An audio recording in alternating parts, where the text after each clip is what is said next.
Hey, what's going on, everybody? It is a snow day in Iowa, so I am going to sit down and watch all 3 of the new episodes of your friendly neighborhood Spider-Man, and in this video, we are breaking down episode 6, Duel with the Devil. This episode was wild. Let's talk about it. Hit it. You are watching the fan club. You're watching the fan club. And you're watching the fan club. Do you know what time it is? And you know what time it is. It's time for the fan club. Let's go. Hey! I can't do this on my own, cause you know things ain't always sweet when you out here in these streets. But my morpher when it morphed, I made a fake one. Hey, what is going on, everybody? Welcome to the fan club. It is your boy Dan Brosnan in the building. We are so happy to have you guys.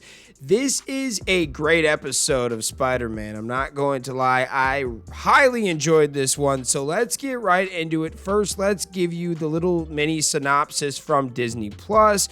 Episode 6, Duel with the Devil. Peter's night off is derailed when he must suit up to stop a mysterious intruder. I wonder who that's going to be. All right, let's give you some of the fan club breakdown. Episode 6 of your friendly neighborhood Spider-Man throws Peter's life into further disarray, both personally and heroically. The episode opens with Lonnie's academic struggles catching up to him, forcing him onto academic probation due to his commitment to the 110 gang. In science class, Peter is now paired with Pearl, who was paired with Lonnie, but he's just not going to school no more. He's skipping class to go with the gang. It's just not a good look. Who knows what's going to happen with Pearl? Maybe he shoots his shot at her. You never know. So seeking normalcy, Peter attempts to solidify his friendships with Harry and Nico, inviting them to his apartment for a casual hangout. While the teenagers are chilling, Norman Osborn attends an Avengers Relief Fund charity event, using the opportunity to subtly bribe Secretary Ross, offering government contracts and security upgrades to Oscorp in exchange for overlooking Spider-Man's activities. This hints at Norman's increasing desperation to control the narrative surrounding Spider-Man.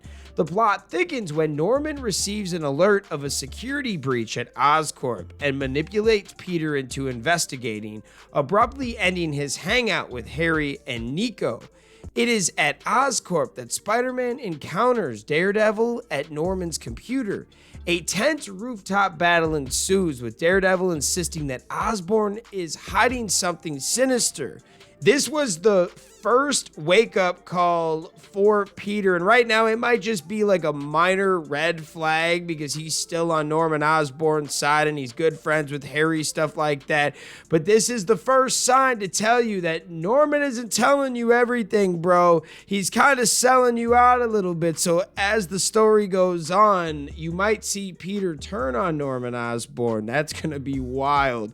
By the way, before I forget, they got Charlie Cox to reprise his role as Daredevil for this show, and it was fire. I really hope we see more of the Daredevil, and why wouldn't we, right? This is just like the intro. They kind of fought each other, and then maybe in a few episodes or next season, they will fight against some people, right?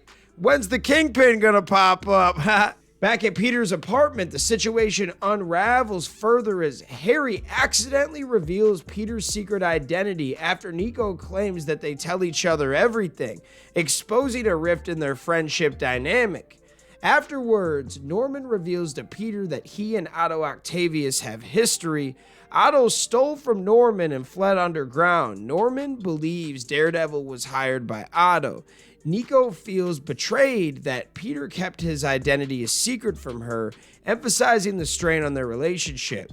Meanwhile, the Scorpions locate the 110 safe house, leading to Otto Octavius providing Matt Gargan with a powerful new suit of armor. This episode was absolutely awesome. So I do want to talk about Lonnie real quick. In the beginning, like episode 1, he had everything going for him. He was a smart kid, but also was a great football player. And multiple people said he was good enough to go pro. Well, now he's hanging out with the gang. He's not going to school barely. Because he's not going to school, he's not passing his grades. Because he's not passing his grades, he can't play football no more. anymore, and they kicked him off the team. Now, because of last episode, he has the Scorpion gang chasing him down, and there was this scene where like one of the girls from the Scorpions was chasing him in a car, and the 110 gang actually saved him. And towards the end, like, he didn't want to go home, and the leader of the 110 was like, oh, you can stay here tonight, buddy, we'll take care of you. So like, they are kind of like a family to him, don't get me wrong, but this is not where this young man deserves to be in his life. He had so much going for him, and you guys are ruining this guy's talent. I hate that Lonnie's in this group, this gang, but it means that they're doing their job if we hate it, because they're building up these characters. Like this dude, Lonnie ain't even a bad dude. He's just rolling with the wrong people, and if you roll with them long enough, you're gonna get caught into some shit you wish you never got caught into. Then you got the tension between the trio of Peter, Nico, and Harry, and Peter just wants everybody to get along, but he hasn't been telling Nico that he's Spider-Man. And dude, like, Peter doesn't tell anybody that he's Spider-Man, and the Peter we know in the cartoons and comics and stuff. Now everybody basically knows. Like, what's he gonna tell Pearl next? So Nico knows, Harry knows, Norman knows. That list is actually starting to get pretty long. Eventually, your enemies are gonna come after those people eventually, buddy. So you gotta figure out a way to stop telling people maybe this is it, and maybe Nico can help. I know Nico is very upset because she feels like Peter is her best friend and he was keeping a secret. But in his defense, he wasn't supposed to tell anybody, and he didn't go and tell Harry. Harry found out just like you found out, on a complete accident. So I don't know. And then the last thing that really stood out was Norman Osborn. Now, we all had a gut feeling. I did like, though, that they started off working together, but eventually I think Spider-Man is going to turn on Norman Osborn. Maybe not this season. Maybe in episode 10 is where the shit hits the fan. But by season 2, they are going to kind of be at each other's necks. And what are the chances that Norman could still be the Green Goblin, right? It sounds like the characters are a little different, but they're still ending up that way. Like Lonnie, they're even giving him the nickname Tombstone now. Like, there's a good chance that eventually Lonnie's going to turn into Tombstone.